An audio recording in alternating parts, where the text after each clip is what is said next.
Police were called in to maintain order when the lights went out and motorists were left in a state of confusion at Hexham. In retail centres, no power meant no business, and Raymond Terrace banks were just some of the services left helpless when electricity was cut. We couldn't open the doors because everything is connected to the power, so we couldn't open our safe, and for security reasons we decided not to open this morning. The cause of all the commotion was a fault in a high-voltage transformer at Energy Australia's Tomago substation. We had one transformer out of service having some other work done on at the time, and when the second transformer out of 3 failed, we were down to 1 transformer out of 3. The usual morning load couldn't be covered, and when the power went out, workers were called in to speed up their work on the third transformer to fix the problem. We're isolating at the present moment. It'll be taken out of service while we carry out tests, but what we're concentrating on at the present moment is restoring the third transformer, which was out of service at the time. Energy Australia is still monitoring the situation during this evening's peak electricity load time. Brooke Webster, NBN News.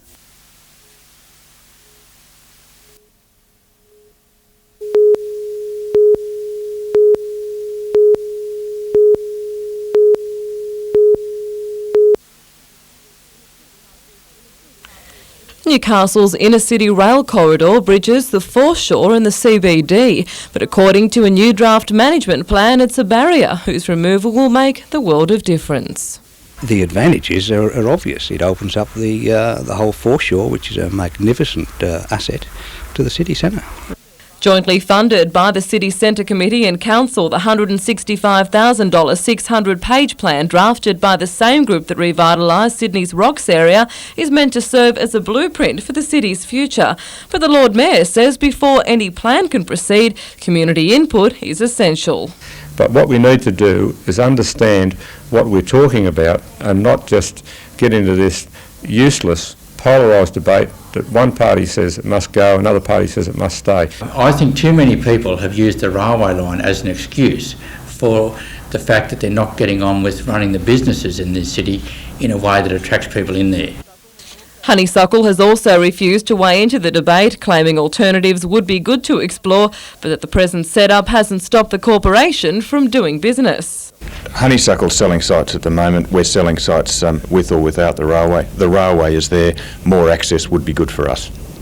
The Business Chamber too claims alternatives such as the light rail system should be explored.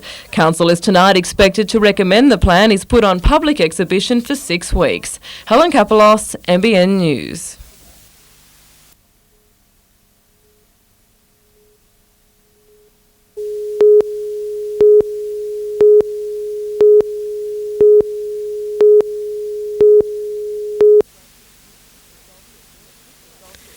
It's obvious from a quick glance at the more than 300 pieces of work on display at Town Hall, the region's embroiderers have their craft stitched up. This quilt alone was put together with 2,016 squares of fabric using the help of more than 84 women across the globe. It shared the stage today with smaller but equally impressive works from toys to wedding gowns. But there was plenty more of them to be found just down the road at the Workers' Club at the annual Bride Expo. It's a bit scary, 4 months to go and sort of a bit panicky, but yeah, no, it's good. It'll be good when it comes around. Advice from wedding photography to travel was on offer, even options for those after wedding plans at this Hunter Health stall, making sure new brides thinking of starting a family were catered for too. Helen Kapelos, NBN News.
there was dogs in the back room, and there was all smoke coming out, so we got the dogs out by opening the windows, and then we helped put it out.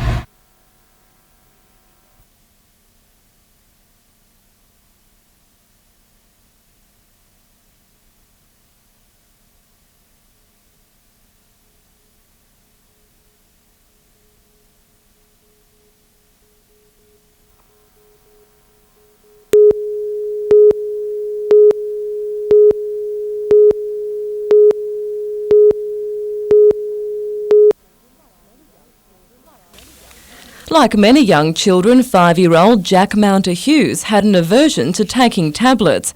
But on the 5th of December last year, it cost him his life after he choked on a worming tablet given to him by his parents at his East Maitland home. At a coronial inquest today, Dr Sue Alder from the Therapeutic Goods Administration gave evidence about the over-the-counter product used in this instance. She admitted the Conbantrin package could have been better labelled, but that it was the only adverse reaction of this type that has ever been reported to the Therapeutic Goods Committee. Describing Jack's death as pointless, Coroner Michael Morahan says even though the tablet was not unduly large, all the recommendations should be adopted to prevent this tragic incident from occurring again. The family also expressed a similar sentiment through their solicitor. If the recommendations of the coroner followed fully, then we're hoping that another child won't lose its life through this type of medication again. Recommendations include changing the wording on Conbantrin packages to highlight alternative formulations like creams to treat worms. Also a recommendation to pharmacists to give consumers appropriate counselling about the dangers of medication to children. Helen Kapelos, NBN News.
There was an air of anticipation as Scone Public School students gathered to find out which Olympic event they'll be going to.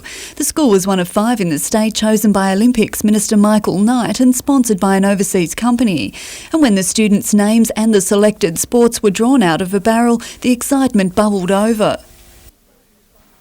It's really exciting. It's just given the school such a lift. And despite their young age, the recipients realise just how lucky they are. There's not that many people who get to go see swimming and get to see the Olympics, so we're lucky to go see them. The tickets are giving students an opportunity they might not have had otherwise. I think being country and that distance away and accommodation and transport being a little difficult, most of them then preferred to stay home and watch it on television, I'm sure. Meanwhile, a multi-million-dollar upgrade of the school's facilities is complete. The improvements include a new canteen, covered walkways, assembly hall and classrooms. Brooke Webster, NBN News.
If the top-line competitors weren't enough, players had to contend with even tougher conditions in the second round thanks to strong winds.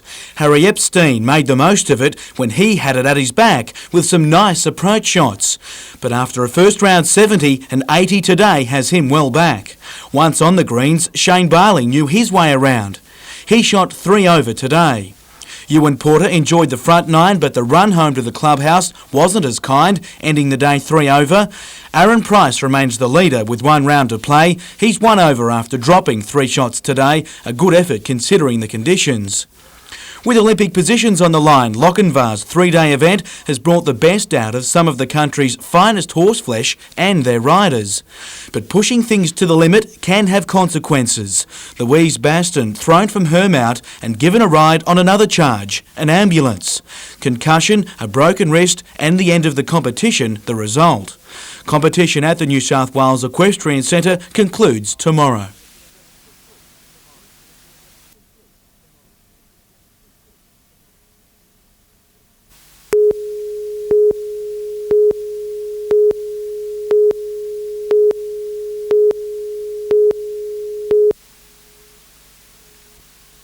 Mount Carrington is the result of dredging deposits from Throsby Creek, but it's far from unsightly. It's since become a landmark for the area, and with the unveiling of Roger Noakes' artwork today, the waterfront has become more of an attraction than dumping site. It's a very site-specific work, and it acknowledges the changing shape of Newcastle foreshore. The old butcher boat design represents all the ships which have passed through Newcastle's harbour. A select few even have their names displayed on the artwork. They're sort of interesting names like Blackadder and Urgent and Indefatigable, and to me they read a bit like one-word poems, and they're sort of fairly imbued with memory. Newcastle City Council put $20,000 towards the funding of the artwork, which contains collected ballast from the area including artefacts from North America, cobblestones from London and even rubble from the 1906 San Francisco earthquake. It will also inform people, I think, people who come to Newcastle and sort of, will be able to sort of see, part of the story of the place in that artwork. Adam Harper, NBN News.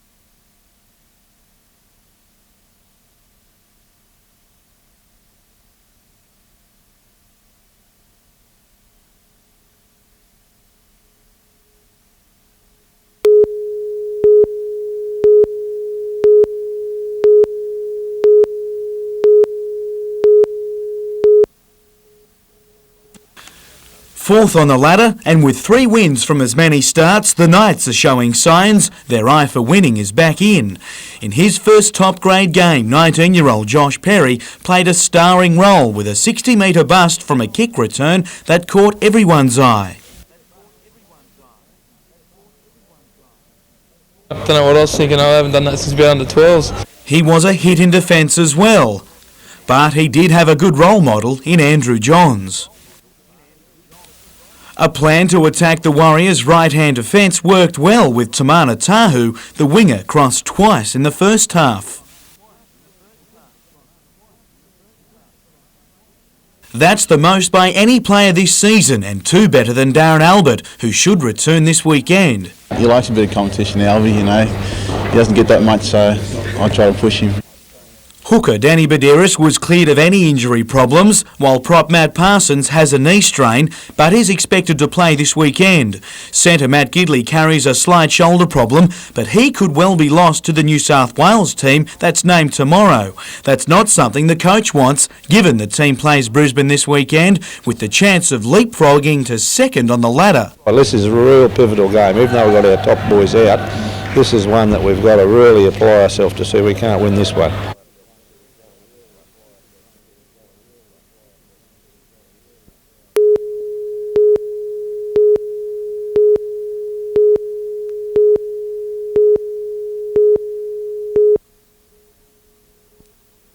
this move obviously is something that will bring some rule of law back to the streets of Suva and Fiji as a whole.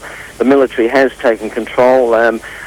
We have, by invitation, broken the curfew that's been put in place by the military to attend a press conference tonight with Frank Bainimarama, and we noticed a large amount of military on the road, checkpoints, heavily armed soldiers manning these checkpoints, carefully checking the documentation of anyone trying to pass. They are obviously cracking down on the mob rule that we saw last night. So, Simon, what do we know about this new man, the military chief, Commodore Frank Bainimarama?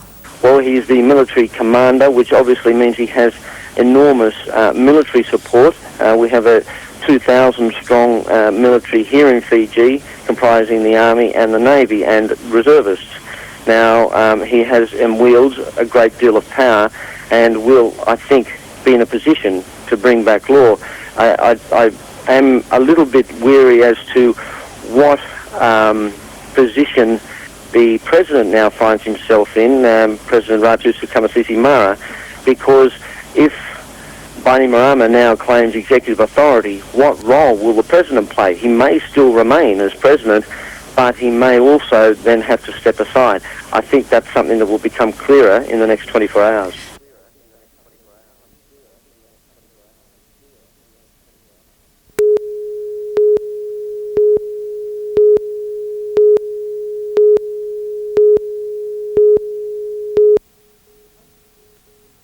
Hunter took to the field this morning against the competition favourites and several years running reigning premiers Sydney West. But it was Hunter that came on strong in the game, and before the first half was out, they were leading 1-0. Hunter managed to prevent any serious attacks on goal from Sydney and took the game into Sydney's defence several times, but at the full-time whistle, the score was still 1-0. Hunter wasn't so lucky in their next clash against the South Coast, going down 2-0. They missed their semi-final chances, but state selectors still have their eyes on a few of the players.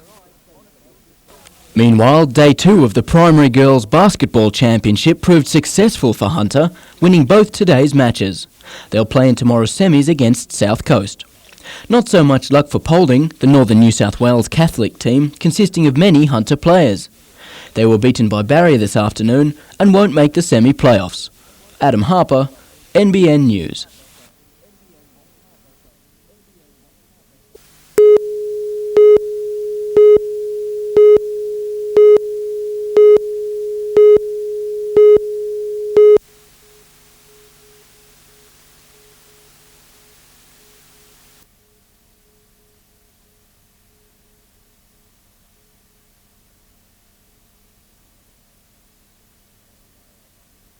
I'm optimistically looking at the end of September. In the worst case scenario, it'll be the end of November. But we'll be pushing TOOS to get it up and running just as quickly as possible, and I believe they will.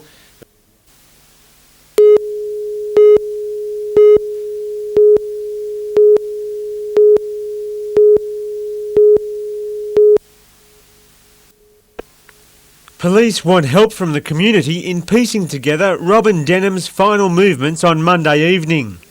During the day she worked, she went home, she was at home at 6 p.m, where she had a conversation with a friend, and then after that we don't know what happened after that. That's what we're trying to establish now. It is known that Ms Denham was holding enough money to buy a car on the day her body was discovered by her daughter. There was a sum of money in the house. We can't elaborate on that because it could affect our later investigation. While Robin Denham's body was naked, lying face down on the bed, further forensic tests are needed to determine whether a sexual assault was involved. Police say they are keeping an open mind on the investigation, but don't think this killing is connected to the double murder in nearby Carrington earlier this month. But at this stage, there does not appear to be any link at all to that crime.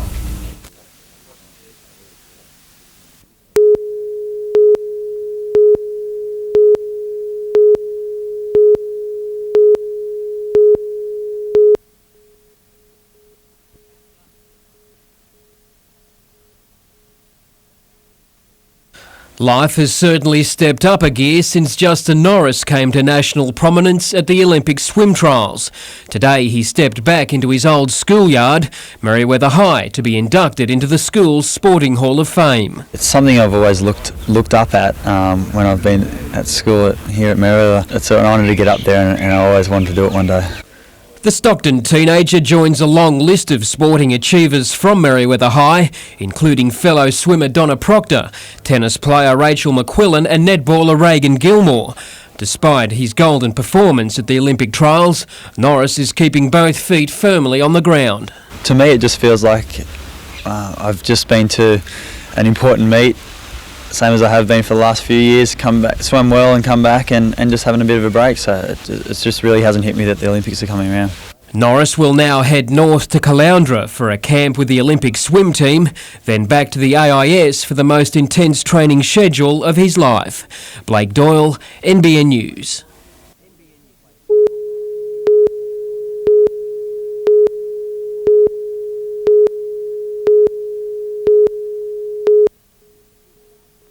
Few would argue Australia's animal and wildlife is unique and a source of constant attention by foreigners. And other countries are very keen to actually try and be a part of our native wildlife here, both in taking books, paintings, photographs and even the animals. That's reflected in the art exhibition on display at Morpeth Gallery, which showcases a vast array of our native animals captured by 14 artists across the country. Murray Frederick is one of them. Australia's animal kingdom has always been his favourite subject. I've always had an interest from when I was a kid. Worked in the zoo for 3 years at Taronga Park, so it's developed that interest, and then travelled for many years, searching out rare animals. The exhibition coincides with World Environment Day on the 5th of June. Catherine Turner, NBN News.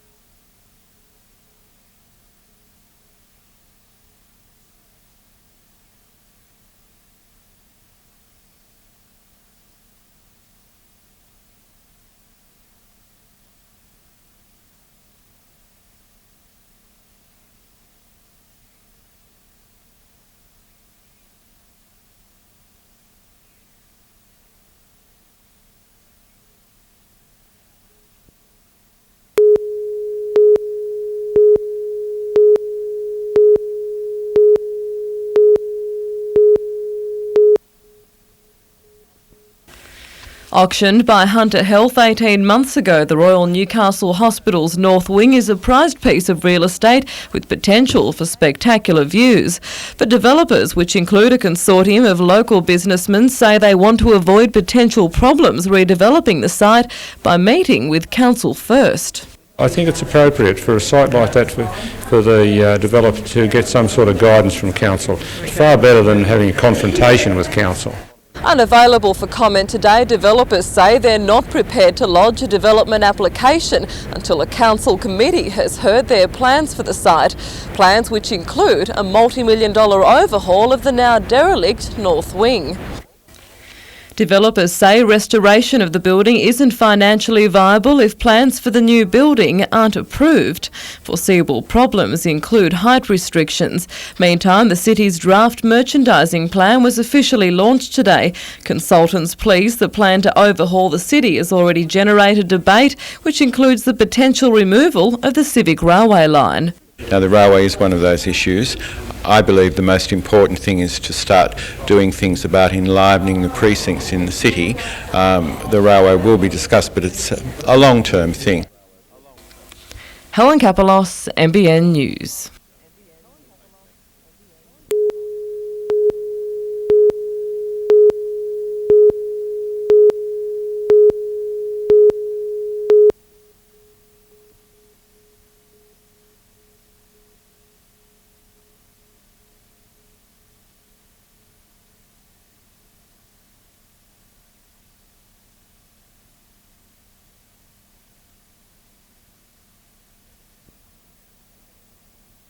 probably similar conditions to Portugal, although a little rougher and hotter, but we'd like to repeat the win that we had there.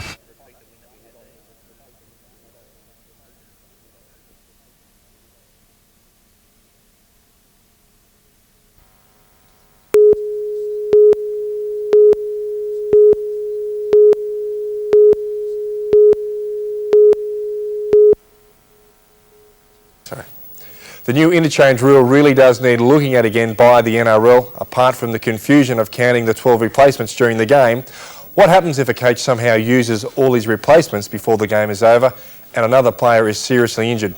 There's obviously going to be no one there to replace him. We're right back to where we started before the unlimited interchange. What we are doing is potentially putting the players in a compromising situation, and if a player is permanently injured because he is not taken off the field immediately, the NRL is very liable. 19-year-old Josh Perry made a spectacular debut from the bench last Saturday with the Knights. Josh is a local junior who started his career at Valentine Ilibana and came through the Knights junior system. For his age, he is a tremendous athlete at 112 kgs, extremely strong in the weight room and has recorded some fantastic times in the speed department. Josh has retained his spot in the top 17 and will get another crack this Sunday against the Brisbane Broncos. And now to the Players of the Week, and we all know the football show's Golden Falcon Awards. You see plenty of rugby league balls hitting heads, but you don't see too many Falcons that lead to tries, and that's where Brad Clyde steps in.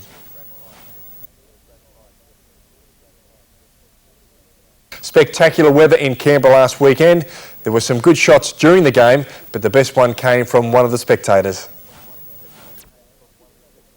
On to round 18 this weekend. The Eels should be too good for the Bulldogs and the Sharks at home to beat the Cowboys. The Raiders have lost 7 away games in a row and I think they can get their first win against the Warriors this weekend. Knights to beat Brisbane. I think the Dragons can get revenge over the Storm, and these two games are very hard to separate indeed. The Panthers versus the Tigers. I'm going to go with the Panthers on this one, and the Roosters to knock off the Northern Eagles. Well, good luck with your tips. I'll see you next week. Back to you, Rabs.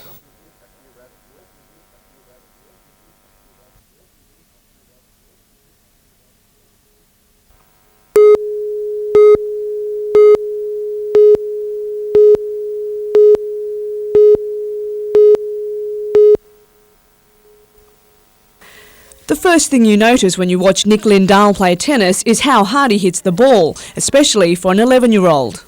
I do some jogging up the hill normally, I do my skipping, I always do my training, I try to do it every day.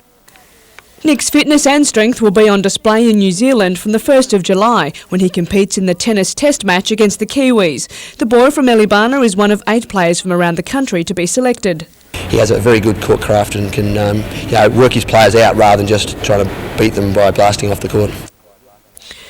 Still in the Hunter and Maitland's tug-of-war team has also been showcasing its muscles, taking out the state and national titles last month. The boys, aged 13 to 18, won their 560 kilogram division at both levels, and their coach insists it's not all about brute strength. Footwork, teamwork, using your body weight that you've got, all together. And Hunter gymnasts are in for a treat in the lead-up to Sydney 2000. The Chinese Olympic gymnastic team will train here at the Hunter Regional Athletics and Gymnastics Facility in Glendale prior to the September Games. Catherine Turner, NBN News.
And it's a vehicle which is similar to what is seen leaving the Belmont South area about 5:20 p.m. on Wednesday evening.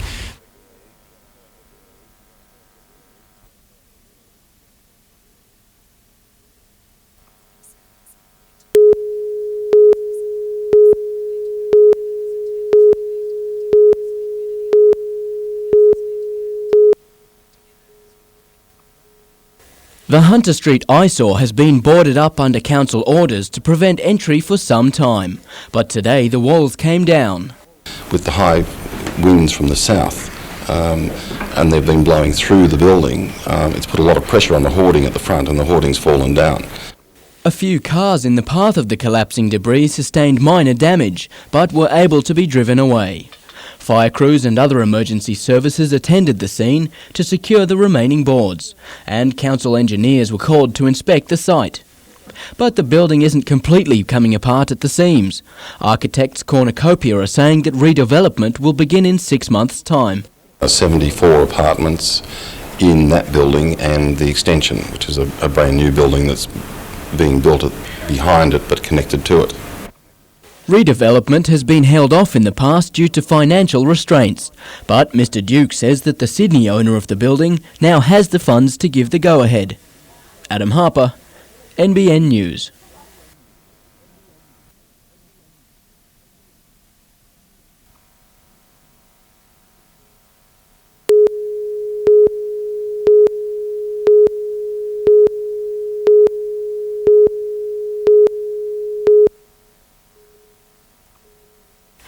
There's still $300,000 to be spent on fitting out classrooms and the seafood processing plant, but the new teaching facility will be a draw card.